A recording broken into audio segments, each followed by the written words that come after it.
and welcome to CS350 Online. This is episode 5, and I'm your host, Leslie. Now, on today's episode, we are going to continue our discussion of locks. We're going to look deeper at spin locks, and then we're going to look at the locks that you're going to need to implement for your Assignment 1, Question 1. But first, let's look at our OS of the day. So today's operating system is called CTSS for Compatible Time Sharing System. And this is an operating system that came from MIT, and it was released for the IBM 7094 in 1961. Now, there's a number of interesting things about CTSS that you should make note of, if you're into OS history, of course. One of those is the fact that it is the first operating system that was able to demonstrate that the concept of time sharing was actually feasible. They were actually able to context switch 4 different users to tape. Now, it probably wasn't the kind of time sharing we see today, because it's 1961 and their supercomputers have about as much power as a TI-84, except probably significantly less. But they were still, for the time, able to demonstrate it was possible. So that's pretty impressive. They also had a number of other interesting utility programs that actually came with this operating system. For one, it had text formatting utilities, and in particular, it had a text editor which was called QED, which is actually the predecessor of Vim. And if you are a VI fan, I believe the gentleman who created VI, his name's actually Bill Joy, who is also the founder of Sun Microsystems. All right, so what else did CTSS offer? It had the first user messaging program, so the very first forms of email or instant messaging actually were programs that were offered with CTSS. And it had a number of other interesting features as well, like a shell. And it also had the concept of online file systems and file sharing. So instead of giving each user a separate chunk of the disk to use, and you couldn't actually share files between each other, they actually had the ability to share files, which was a pretty big deal back then. They could have common files. They could use symbolic links to do that as well. So that was pretty big. And then you'll see here that I've indicated that CTSS is the predecessor of an OS called Multics, which we'll talk about another day. But for those of you who have not heard of Multics, Multics is actually Unix's direct predecessor. So you've got CTSS, Multics, Unix, New Linux. It's pretty cool, right? By the way, New Linux isn't going to come onto this OS of the day for quite some time, because that actually wasn't released until the 90s. All right, so where did we leave off? First, a couple things to note. We are, as of today, using a real microphone instead of a built-in one, so hopefully the audio quality is a little bit better for everybody. I've got a few more little tech things on the way to hopefully make the quality of these videos even better. We've got a fancy light here today, too. The other thing I want to mention is that we are actually going to do A1 Question 1 in today's episode. So we're actually going to look at the pseudocode for that. For those of you who want to get started on this and you need a bit more help than the pseudocode we're going to provide today, my recommendation to you is to open up the semaphore files and take a look at those. That's really going to help you out. And I'll talk a bit more about that when we look at the implementation of A1Q1. The other thing I wanted to mention is that there are some quizzes which are live on Learn, and I'm hoping to get the other quizzes up in the next few weeks. My recommendation to you is to not leave them to the last minute. I think the majority of the class left them to like the last 2 days last term, and don't trust computer systems that they're going to stay up and running for that period of time. So do get on them when you can. All right, so where did we actually leave off yesterday? Which was Tuesday or Thursday. I don't know what day it is. All right, there we go. So last class, we were talking about the critical section And if we go back here, we've got a very simple critical section here. So this is a little bit of code where you've got add, and there's a shared global variable total, and one thread is going to add one to it n times, and another thread is going to subtract one from that global variable n times. And we know that at the point where we are reading and writing total, that's a critical section. We have to control the order that threads run through that critical section. Because if we just let them do what they're doing, we're going to end up with wrong answers. And we've seen the different ways that the wrong answers come up. We saw that you can get an incorrect output. And in fact, for this code, you can get any value from negative n to positive n. And everything in between would be a possibility. And then for things like our linked list code that we had, we got some other interesting possible outputs. We got a memory leak and we got a segmentation fault. And all of those things were caused from not protecting our critical section properly. What we're saying is it's really important that we control how threads go through critical sections. In most cases, we want mutual exclusion on a critical section. We only want one thread in that region at a time. And in order to do that, we're going to do the exact same thing we would do with a bathroom. We're going to put a locking door around the critical section. Now, how we did that in our last class is by using these acquire and release functions and have our lock just be implemented as a Boolean. And then the idea is acquire is going to check if the Boolean is true. If it's true, it's going to keep checking. That means the lock is not available. And then if the lock is available, that is the Boolean will be false, then we're going to take it. Now the problem we came up with in our last class was the fact that this little snippet of code, while it's fairly straightforward and it looks innocuous, it's actually pretty bad. Because this in itself has a race condition and we end up with multiple people in the bathroom. The problem, of course, is that we don't have an atomic test in set. We can get a context switch between this while loop and setting the lock to true. And when that happens, what we're going to end up with is multiple people in the critical section at a time. What we need is an atomic test and set operation. Now, atomicity has a few different kinds of meanings, but all roughly the same. The idea is when we're talking about atomicity, we're saying we don't want this operation to be interruptible. Or we don't want the behavior of this operation to change if it is interrupted.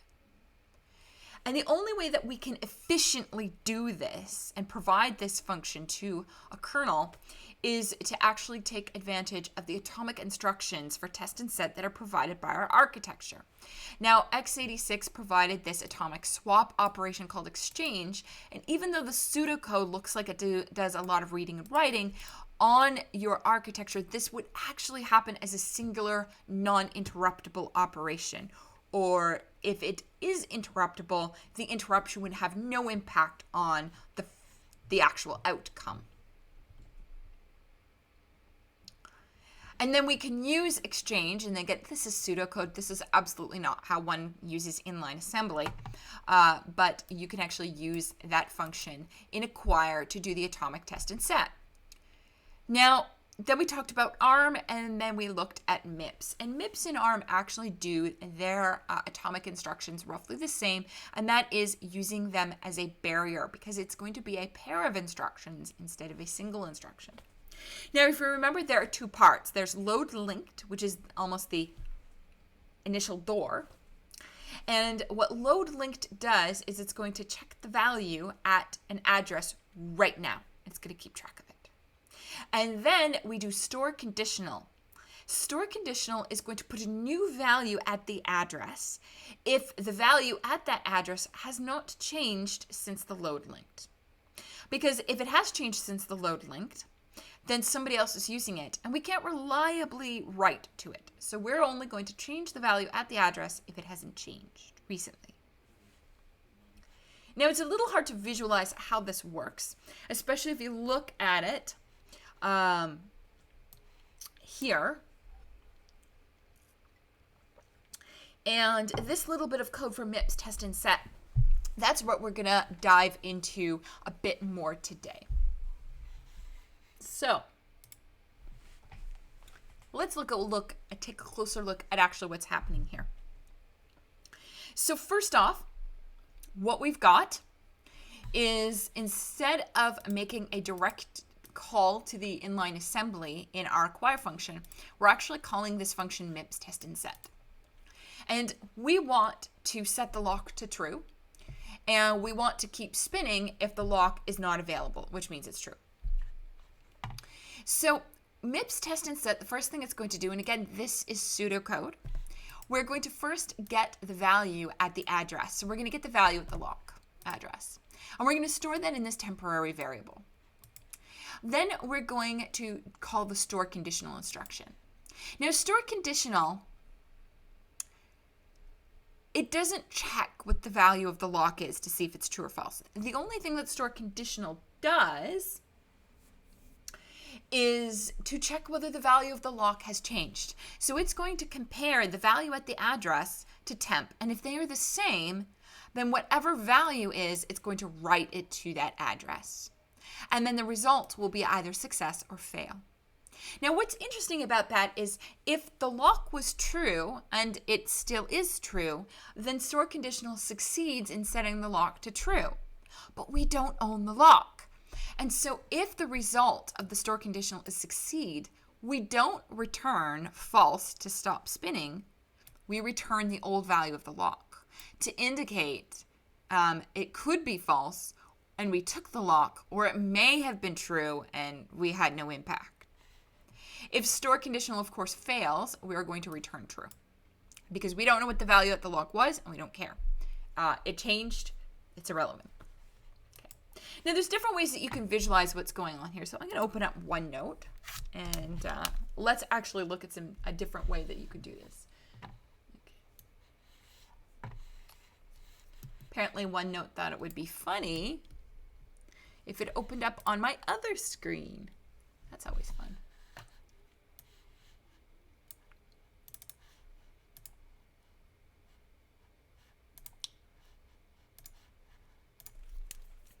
All right, so another way we can look at this is, so we've got temp, if we were to trace through the pseudocode, and temp is equal to calling the load link of our lock.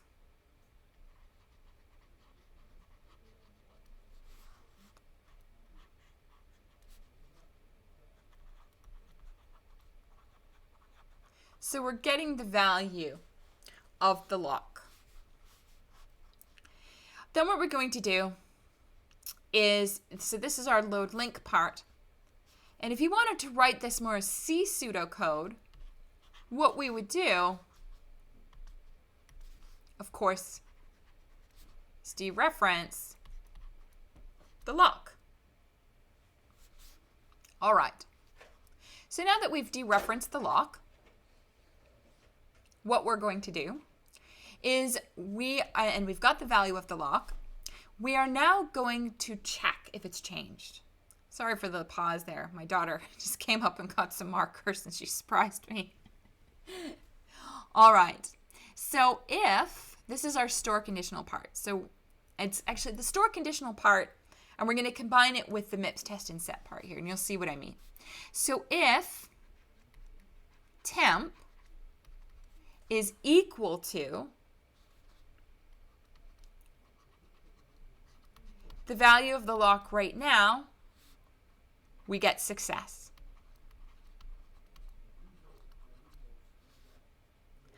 Otherwise, we fail.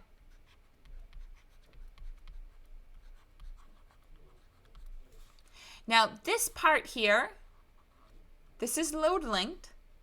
And this part here and this part here, that's our store conditional part. Now, after we've called store conditional, all we know is whether we succeeded to change the value, set the value of the lock or not. Sorry, of course, this is also going to set value of the lock equal to value. That's the part we forgot. There we go. Okay. Now, after store conditional has returned success or failure, this is when the MIPS test and set comes into play. And so MIPS test and set is going to take this, and now MIPS test and set, what it's going to do is it's going to say, okay,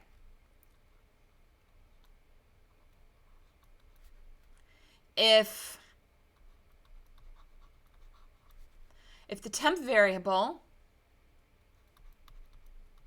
is true, we get no lock, and we keep spinning.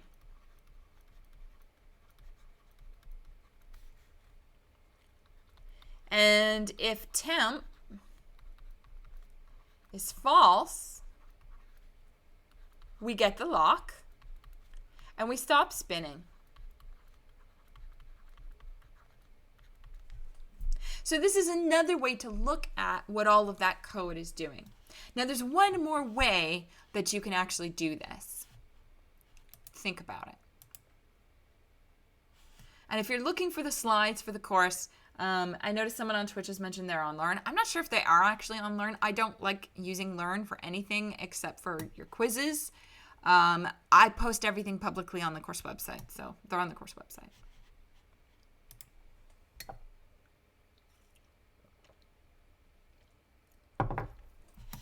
All right. So let's look at another possible way to visualize how the synchronization is working with this one. So there's a question on Twitch, by temp equals true or false, do you mean the function returns true or false? So MIPS test and set does actually return true or false. If it returns true, if MIPS test and set returns true, then we didn't get the lock and we're going to keep spinning. And if MIPS test and set returns false, then we did get the lock and we stop spinning. So here's another way to picture this, and we're going to use a tree this time to do it. So let's see here. So we're going to start by saying T is equal to the value of the lock. Okay, there's our lock value. So probably should have chosen another variable name other than T.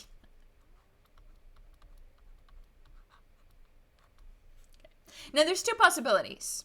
The lock could have been taken, so the lock value could have been true, or the lock value could have been false. Now,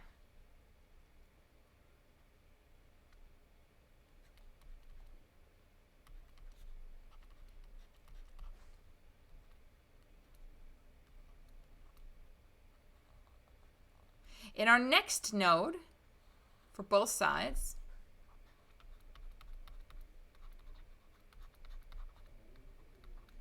we're going to check if the value in T is equal to the value in the lock.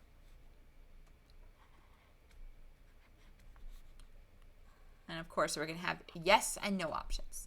So let's look at this path here. We've got the value of the lock is true, and the value in the lock is still equal to true. Then we have success.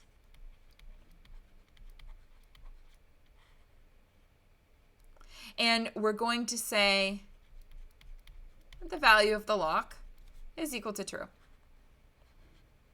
However, even though store conditional succeeded, no lock,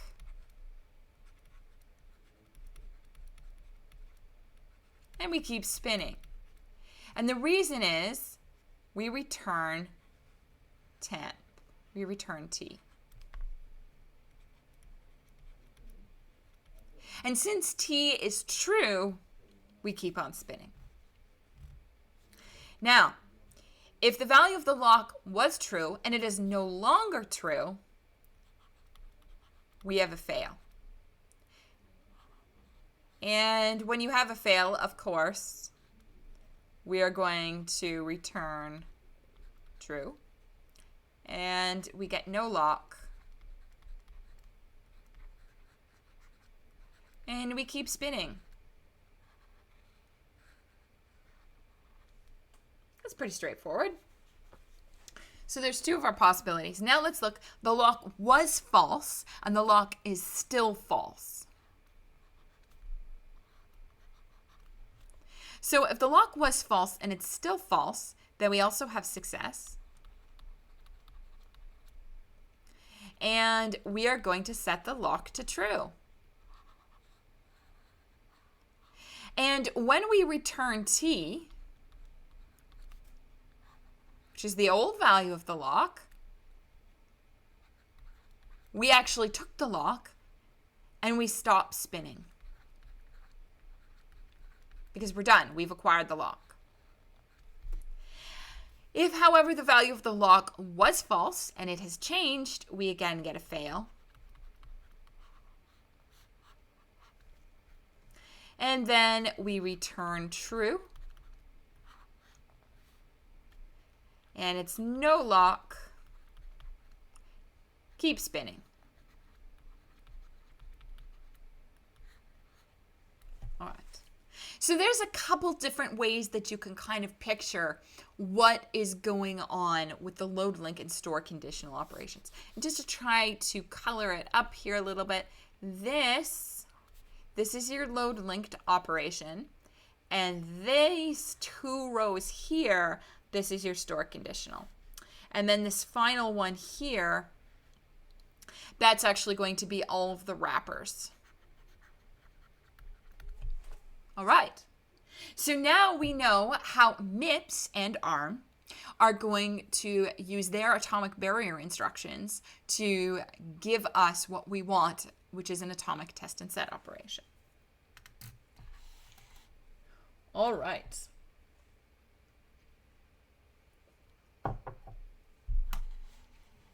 So let's go back to our slides then.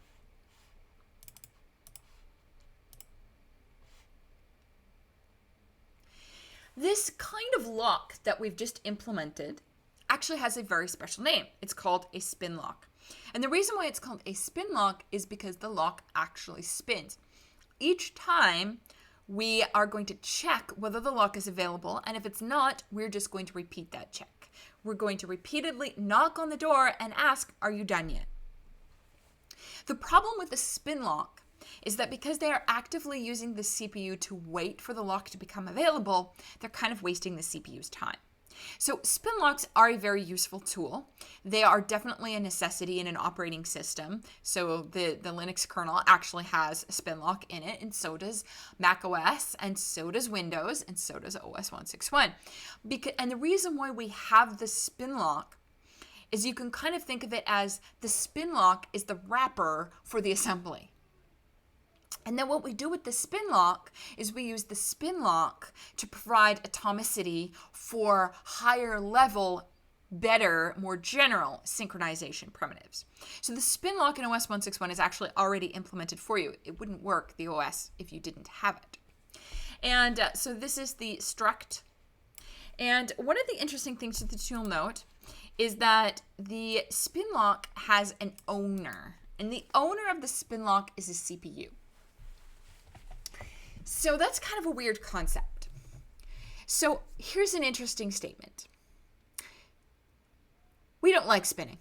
Spinning is a terrible thing. And the reason why spinning is terrible is because you are wasting the CPU's time.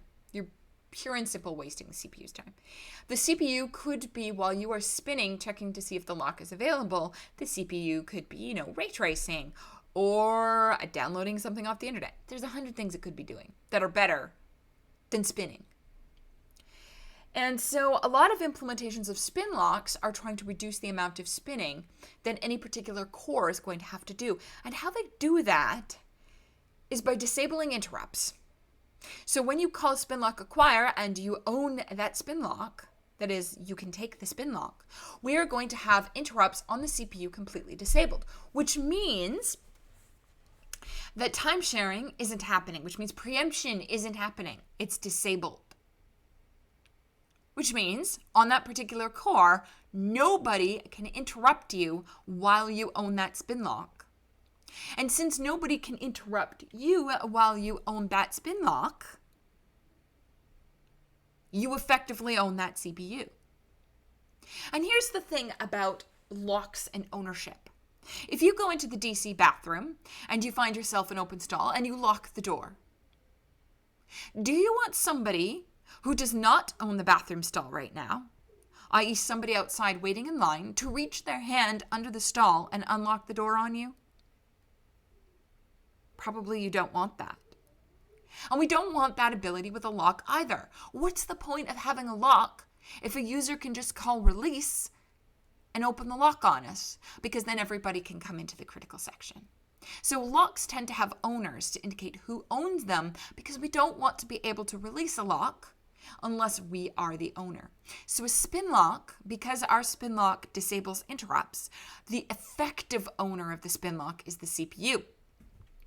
So if the CPU that requests the release is not you, then the release will not happen. Now, this does not prevent spinning on other cores. This is only going to prevent spinning on a single core. Even then, that depends on the architecture.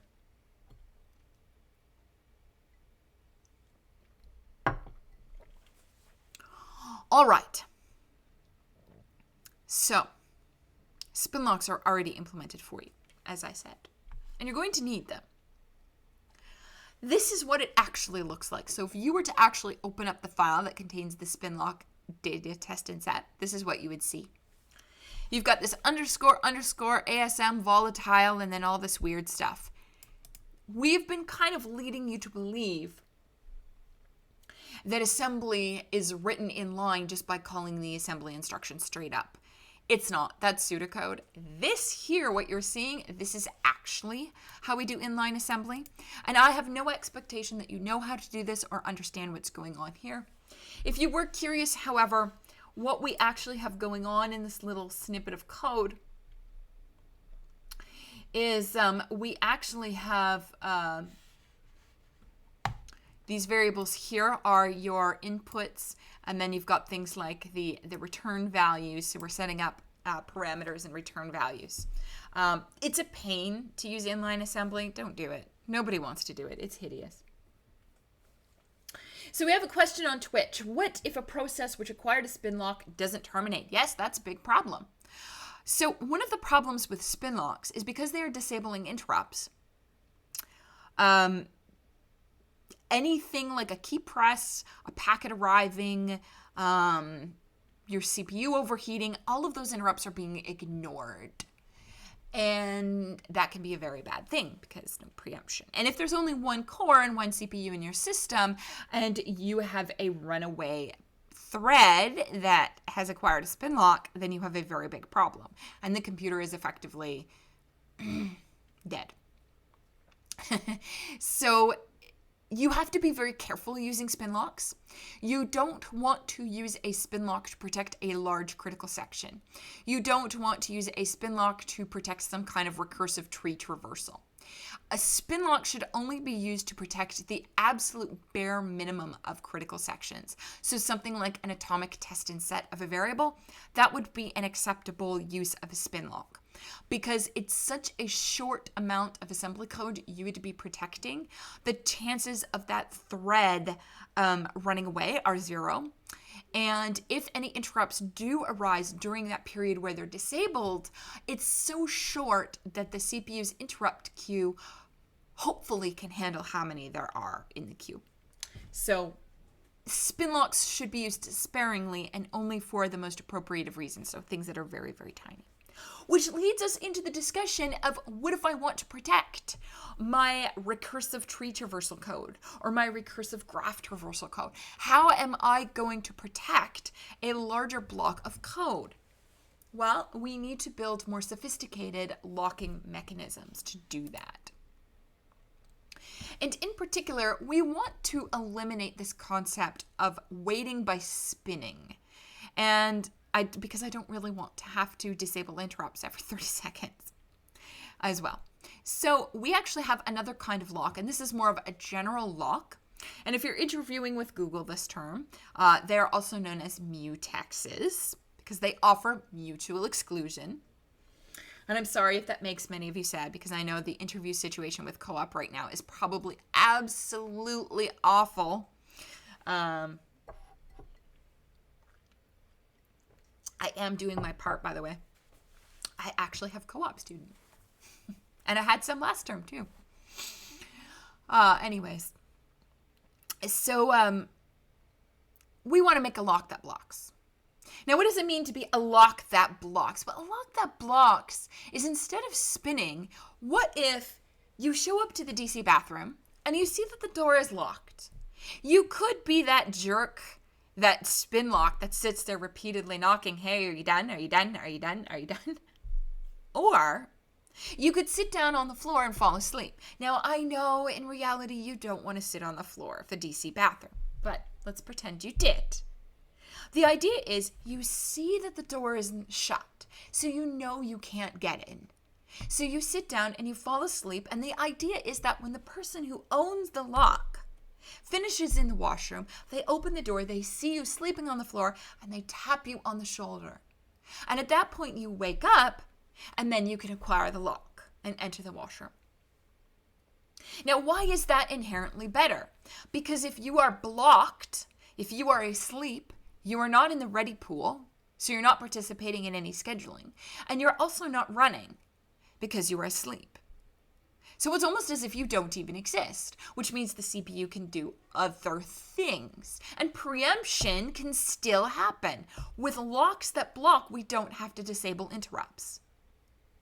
So A1 question 1 actually asks you to implement a lock that blocks. You're going to use these locks the same way you use a spin lock, in the sense that you call lock acquire before the critical section and you call lock release after the critical section. However, their implementation is quite a bit different. So here's just a comparison of the APIs between spin lock and lock. You don't really need the spin lock's API aside from init, acquire, release, and cleanup. You don't need this spin lock do I hold business. And here's the API for locks. This is already in the implementation of OS 161 for you, but the body of the functions is either incomplete or empty, and it's up to you to fill them in.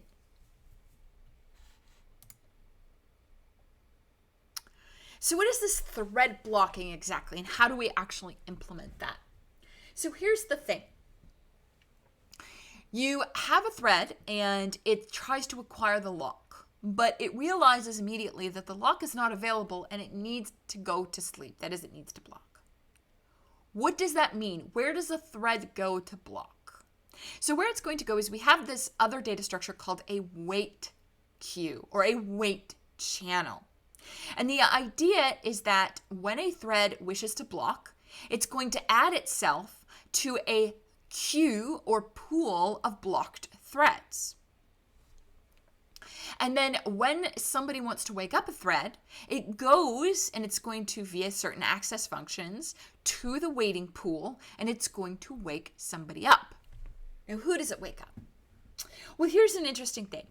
You might be thinking, especially if you're looking at this diagram here on slide 28, that we have one master wait channel where all of the threads that are blocked are waiting together.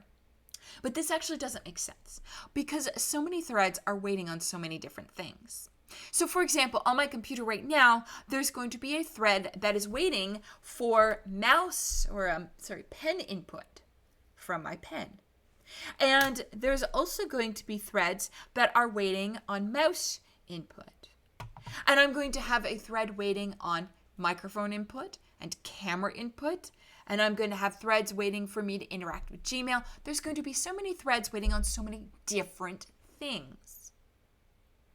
And here's the thing. If I had one globally shared waiting pool, how do I know which of those threads I need to wake up when I push a button on this pen? Well, you might be thinking, well, I'll just go through the list of threads and ask them, what are you waiting on? Okay, but I've got 3,000 threads on my computer. Do you honestly want me to every time something happens, I have to search through all n threads and ask them what they're waiting on. That doesn't make sense. What we want to do instead is we want to have a wait channel for each and every single thing we could wait on. So we're going to have a wait channel for threads waiting for keyboard input. I'm going to have a wait channel for the thread that's waiting on mic input. I'm going to have a wait channel for every single lock, because each lock is a separate resource. So each lock is going to have its own wait channel. And I will know that the threads that are waiting on that particular wait channel are all of the threads that are waiting for that specific thing, i.e. the lock, to become available. Now, wait channels are implemented as a FIFO queue in OS 161, and they are already implemented for you. And they have the following API available for you to use.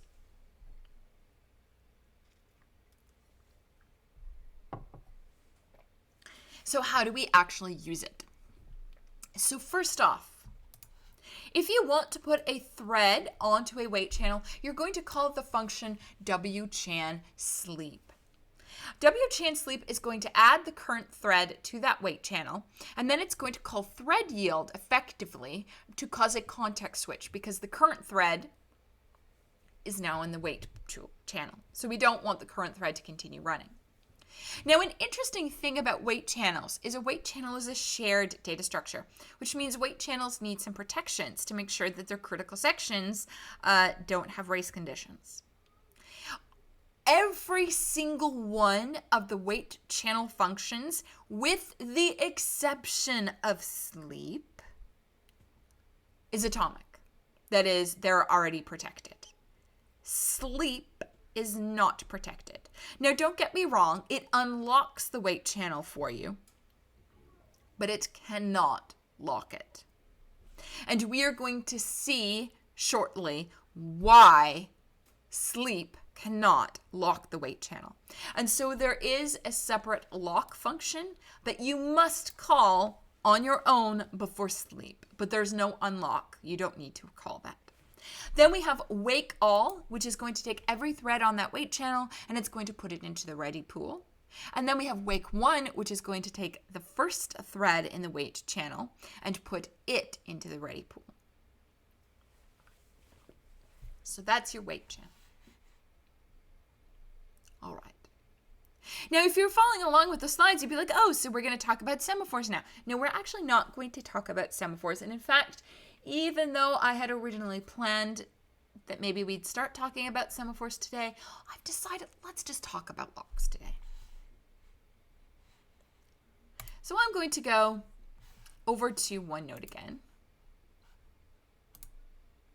And I want to discuss how do we implement a lock. So this is, by the way, A1, Q1 here. So let's write this at the top. A1, Q1.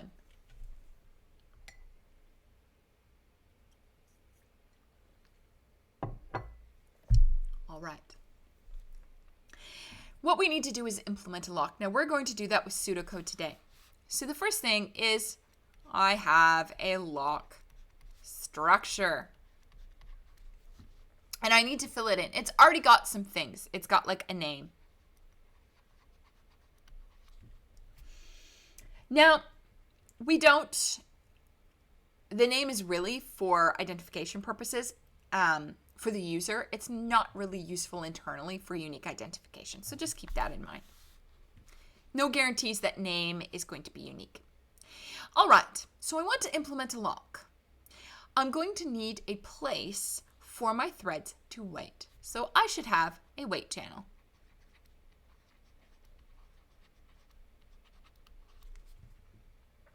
Some other things that I might need for my lock structure. Well, I need a variable to indicate whether the lock is held or not. Please keep in mind this is pseudocode. Now, I know that the only person who is permitted to release a lock is the owner. And the owner of a lock is not a CPU, but a thread.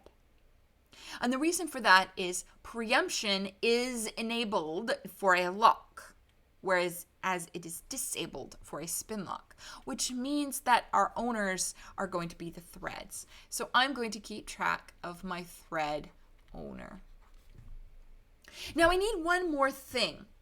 A lock, regardless of how you're implementing it, needs to be able to do an atomic test and set. I don't want to use inline assembly, so what I'm going to use is a spin lock instead. We'll call it SP. Okay, we'll call it spin so it's a little more readable. There we go. So that's our lock structure. I'm not going to go over lock create. If you want to know how to implement lock create, let me tell you how I implemented lock create. I found semcreate and I copied the body of semcreate into lock create and I made a couple teeny modifications.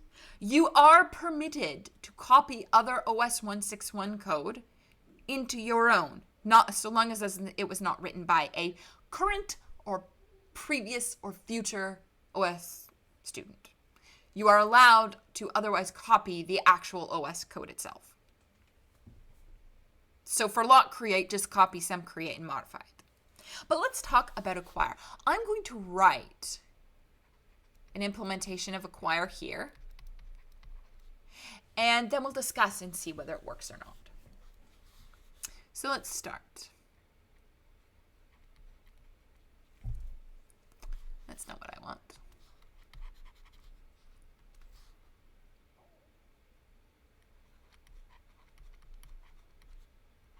So let's acquire our spin lock so that we can do an atomic test and set of the locks variable.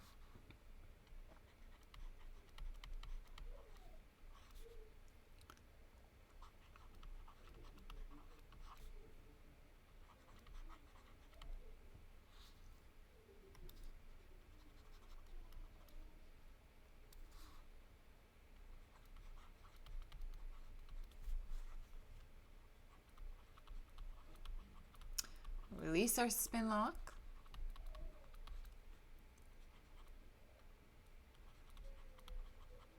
And then we're going to go to sleep.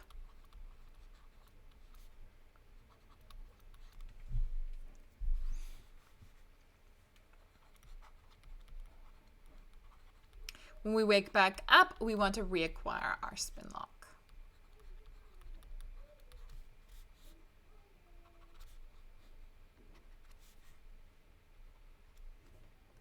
All right, now a couple more things. So this here, what you see, that's my attempt at testing the lock. Now I'm going to do my set of the lock.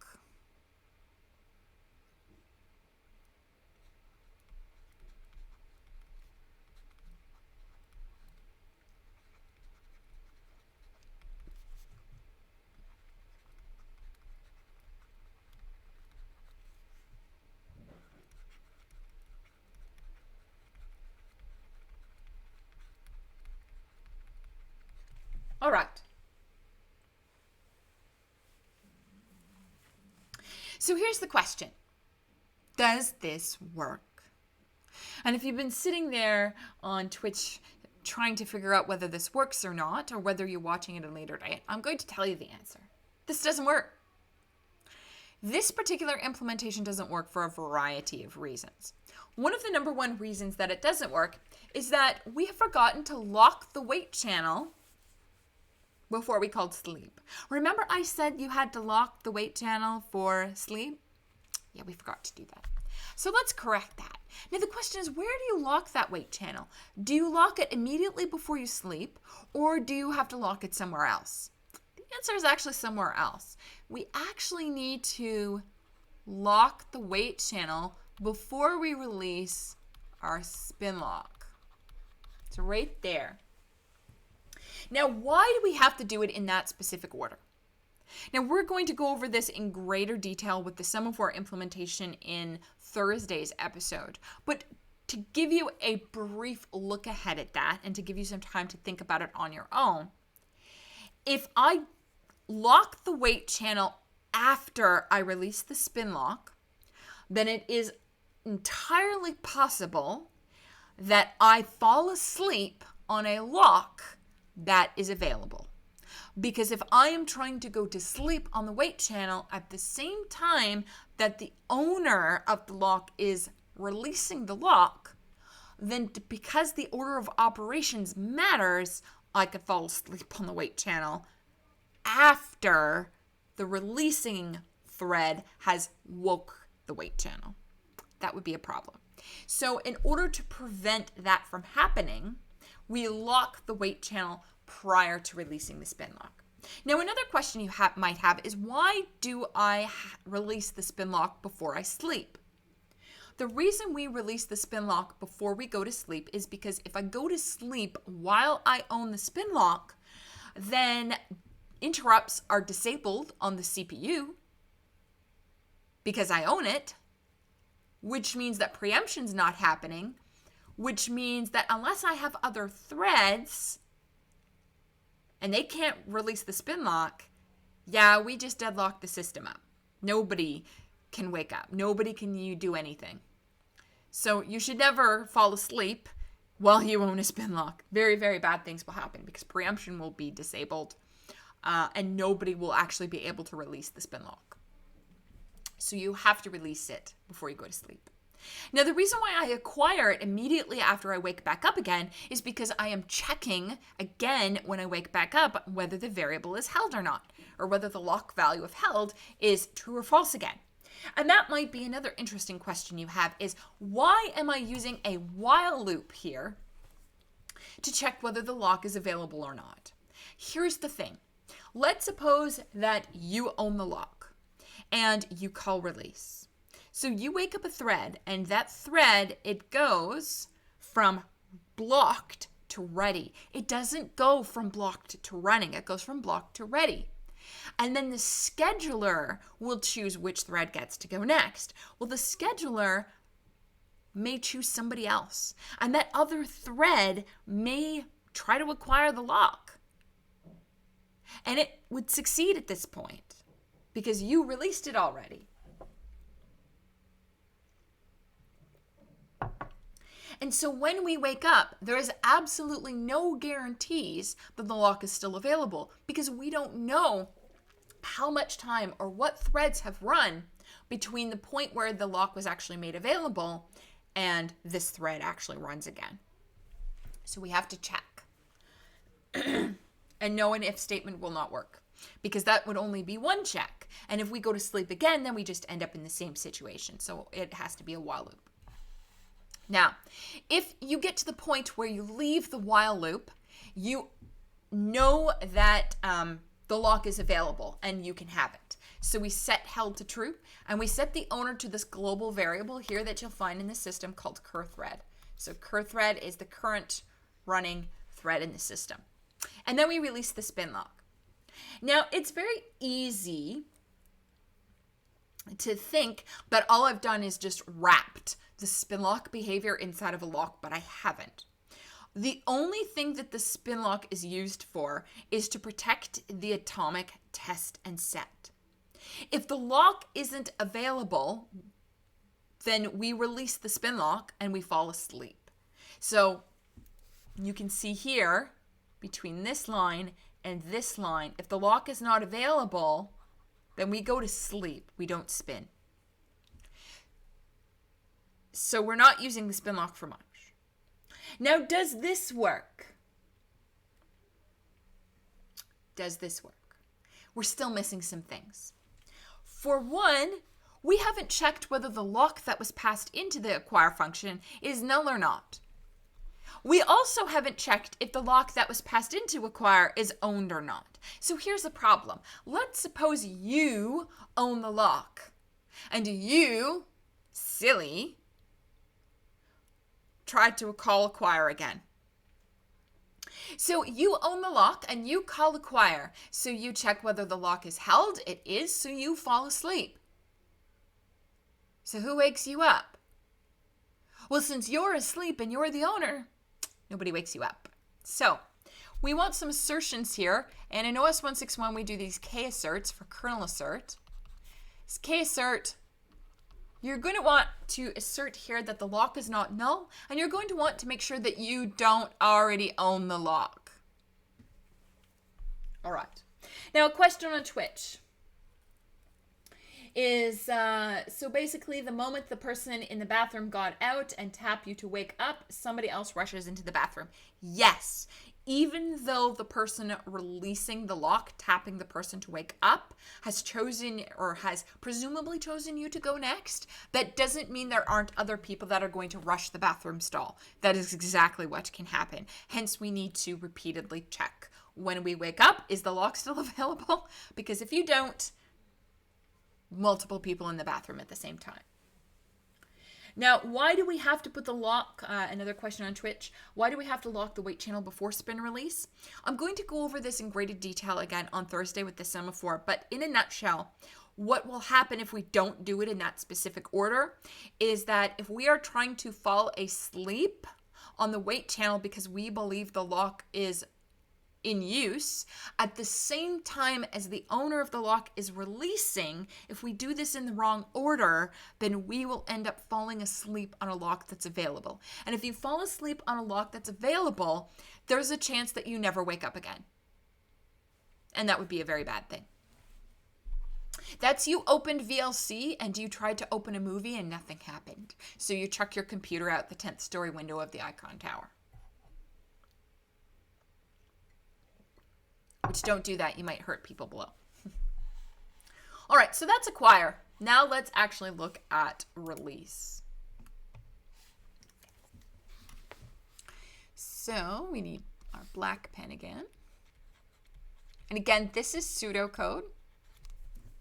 So make sure you make appropriate changes.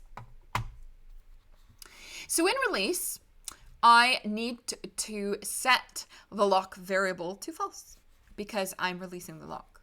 So since I want to set the lock variable to false, I need to acquire the spin lock so I can do that safely.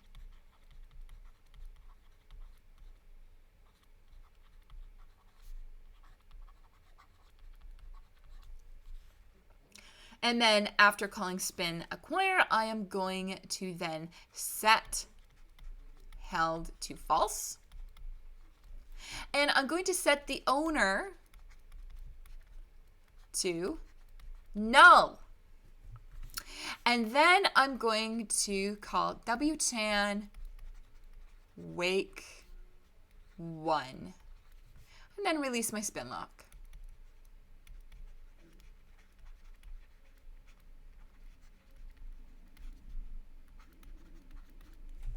All right. So I'm acquiring the spin lock so I can safely set the values of the lock. I am then going to set held to false, the owner to null because nobody owns it now, and then I'm going to call wake 1. Now, why am I calling wake 1 instead of wake all? Actually, there's a good reason for this. A lock can only be owned by a single thread. If there are 1,000 threads that are waiting for this lock to become available, and I wake all of them up, then they all get moved into the ready pool. They all have to recheck whether the lock is available or not, and they all have to go back to sleep again, which is a huge waste of resources. So since I know the lock can only possibly be owned by one thread, I wake only one thread. It's a much more efficient implementation. Now, are we missing anything? Yes, we are again missing our K asserts here. We need to make sure that there is, the lock is not null. We also need to make sure this time that I do own the lock, and there is a function, lock do I hold. You need to implement that.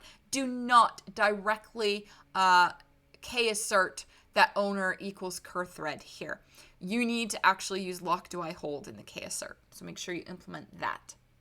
The reason why you need to make sure that you are the owner of the lock is because we don't want somebody reaching under the bathroom door and unlocking it on you. So only the owner is permitted to unlock. Now, another question on Twitch is, why would you ever call wake all?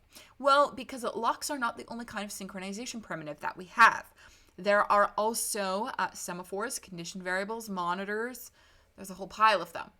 And in some situations, we are going to let multiple threads into the critical section. And in those situations, we may, when the condition changes, we may want to permit everybody to enter the critical section again. And so we have a wake all such that we can actually wake everybody up and move them directly into the ready pool. Now, I mean, technically you could just have a for loop and call wake one and forever, but it's much easier if the wait channel already has it implemented. All right, so that in a nutshell is how you implement a lock for OS 161, and that's your A1 question 1.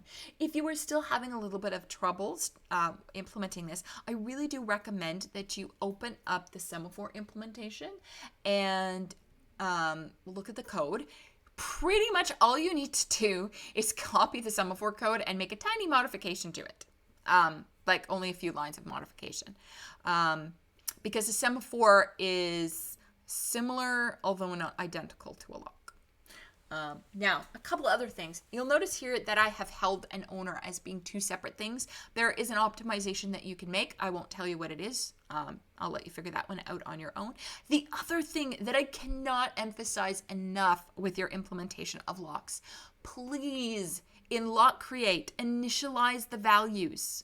If you don't initialize held and owner to false and null inside of lock create, you may get 100% on A1, and you may get 100% on A2A, and you may even get 100% on A2B. But when it comes to A3, you are going to have massive failure everywhere, and you won't be able to figure out why. And when it stems, and you're going to be like, well, I got 100% on every other assignment. How could my locks possibly be wrong? And yet it would surprise you how many times this has happened. There's a reason I'm mentioning it to you. If you forget to initialize memory, then you have no guarantee as to what its initial value is. And once we implement proper memory in assignment 3, that means your lock might start out with an owner, even though it shouldn't. So you must initialize those values.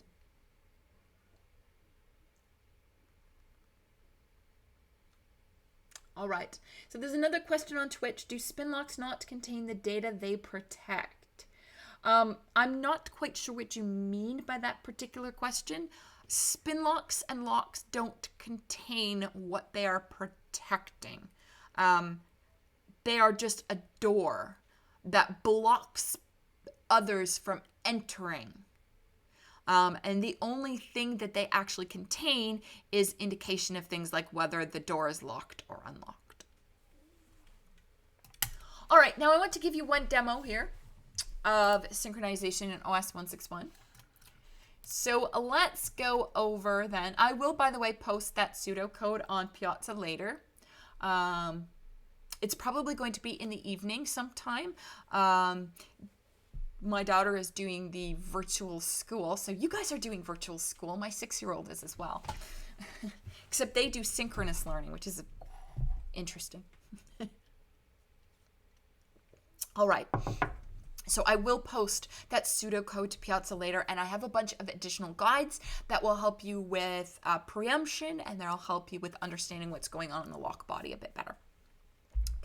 So I'm going to open up OS 161 here, and in particular, we are going to, instead of running our kernel 0, we're going to run kernel 1 this time. Actually, I'm going to run 0 for now. I want to show you, however, the tests that you have available to you for testing your lock implementation. So let's go into the kernel code. So inside of the kernel directory, you will see a directory called test. So go into test. Inside of test, you will see a file called synchtest.c. So let's open that. And we are going to go down, just looking at my line numbers here, to line 46. And on line 46, I'd like to point out that we have these 3 global shared variables, test val 1, test val 2, and test val 3, and they are unsigned longs. Now, many of you have been asking on Piazza about what does volatile mean. I am going to be going into great detail as to what volatile is. I'm going to guess and say that that either happens on Thursday, so episode 6, or at the beginning of episode 7.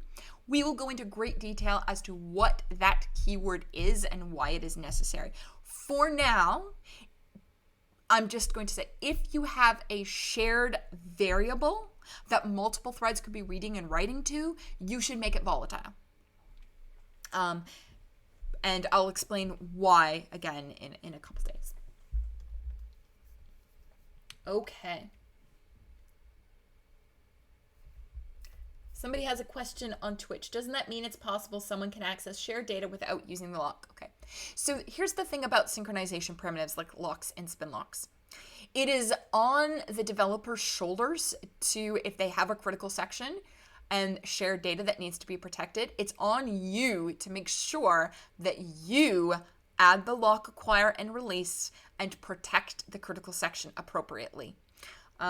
So if it is entirely possible that you have a shared variable and you didn't write your code properly, that multiple threads could get into the critical section. But that's why it is on you to make sure that you use these tools properly. These are not things that the operating system is adding on your behalf. These are tools that are there for you to use to protect against race conditions. So it's on you to use it properly. Hence why things like the kernel of Linux actually has over 300 problems with them. And I'm sure Windows and Mac OS have just as many. It's actually quite tricky to get synchronization right. Okay, so you've seen here in this file sync.test.c, we've got these 3 global shared values. Now we're going to go down to line 190. And this is called lock test thread. What it does is in a loop, it is going to acquire a lock, and then it is going to take those 3 shared variables and is going to set test val 1 to be num, which is the thread number, test val 2 to be the number squared, and test val 3 to be the number modulo 3. And then we're going to test in a variety of ways whether or not test val 1, test val 2, and test val 3 still contain the numbers that we literally just set it to. And if they don't, then it failed, and it failed because your lock didn't work. And we're going to generate something like 8 threads in order to do this. And you can see where we generate the threads down here in lock test on line 240. That's where we're actually generating our threads. Okay, so if our locks are not implemented, then running this test should produce a fail message of some kind. So this test, oh goodness. My computer rebooted. I forgot about that.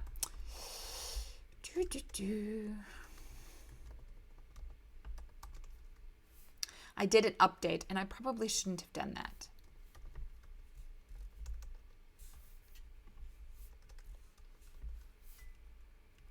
There we go. So this test for locks is called SY2. But if you want to see the tests menu, go to $T. SY2 and UW1 are the tests that you have available to test your locks. And to test your condition variables, you have SY3. Those are the only tests that we have to test locks and condition variables, which are questions 1 and 2 on assignment 1. There are no other tests. We have no secret tests. You have access to everything. Okay, so I'm going to run SY2. Please make sure when you are running SY2 that per execution of OS 161, you only do it once. If you run it back to back twice, the OS will crash because free does nothing, and so we run out of memory. So we're going to run SY2. Oh, wait a minute. I just ran the kernel for assignment 0, which has no locks implemented, but the lock test passed. Well, that doesn't make any sense.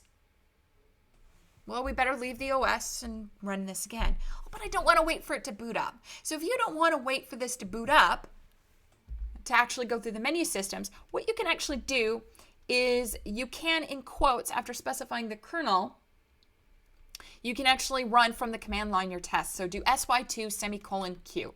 So there you go. There we go. It failed this time. But wait a minute. I ran the test and it worked. And then I ran the test again and it didn't work. What's going on here? Okay. So I don't have locks implemented. So it shouldn't work. But here's the thing. I have no control over what order of execution the threads go in. I don't know when the preemptions are happening. I have no control whatsoever, which means it just might be that I run my test and even though I have no locks, it passes. The thing I want to point out for you is that when you are testing things for this course, it is not sufficient to run the test once. It is not sufficient to run the test twice or 3 times or 10 times. There is no magical test I can give to you to prove for certain that your locks work or your condition variables. The only thing that you can be is statistically confident that your locks work. So my recommendation to you is to write a script, and that script should run the lock tests hundreds of times. Hundreds. And if you don't see any failures in 100 times, your locks probably work. Now, if we run this with my assignment 1 kernel, which does have them implemented, you will note that there's a hesitation. And that's because once you implement locks, they are going to slow the performance down a little bit. So when you go to execute sy2, the lock test, with locks implemented, don't be surprised if it takes a few seconds. That is expected. Don't worry about that. And we can run this any number of times and it's never going to fail. It may take a different amount of time each time it runs, but it's not going to fail because they are correctly implemented in my UW or my implementation. Okay. Now, let's suppose you run the tests 1,000 times and you are convinced that your locks work. That's not enough testing, because you've only tested on one CPU. And the problem is race conditions on a single CPU system, they happen, but they don't happen as often as when you have a multiple core system. So after you have convinced yourself that they work on a single core system, what I want you to do is in your root directory, open up sys161.conf. Go to the bottom of the file, and you will see mainboard RAM size CPUs. I want you to change the number of CPUs to 4. That's going to encourage more race conditions to show up because you'll have multiple cores running at the same time. Now, rerun your test. If you are then able to pass the lock tests hundreds of times with multiple CPUs, then you can be statistically confident your locks work. Now, it's going to be very tempting, knowing that using multiple CPUs encourages more race conditions to happen, to just go straight to testing with multiple CPUs. Don't do it. The problem is, if you run into a problem on multiple CPUs, it's very difficult to debug it. It's much easier to debug on a single CPU than multiple. So my recommendation is always test with the single one first. When you're confident it works on one, then do a sanity check against multiple, because debugging on multiple is a pain. Now, you're going to see all these CPUs shutting down business. That's fine. Don't worry about the order that those things are printed. Don't worry about if one of the CPUs neglects to print its shutdown message. That doesn't matter. We care only about this bit about the lock test. All right. So that should give you then enough information for you to start assignment 1, question 1, and to start building scripts for testing assignment 1. Now, in our next episode, episode 6, we are going to cover semaphores and condition variables, which will give you the remainder of what you need to complete assignment 1. If you don't want to wait for Thursday, of course, we have all of our spring 2020 episodes online, and we also have our fall 2019 episodes, which were actually filmed in class, like human class, and they are also available for you. So you have lots of extra resources if you want to work ahead, and if you want to just wait till Thursday, of course, you're welcome to do that. All right, so we will see you then on Thursday for episode 6.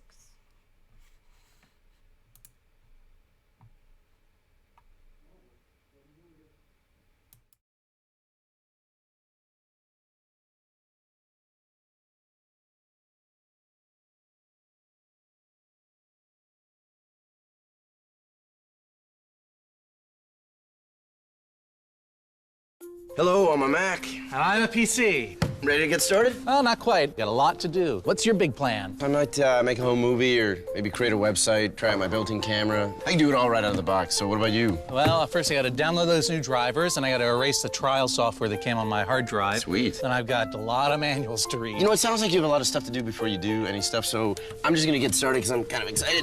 Let me know when you're ready. Actually, the rest of me's in some other boxes, so I'll meet up with you later.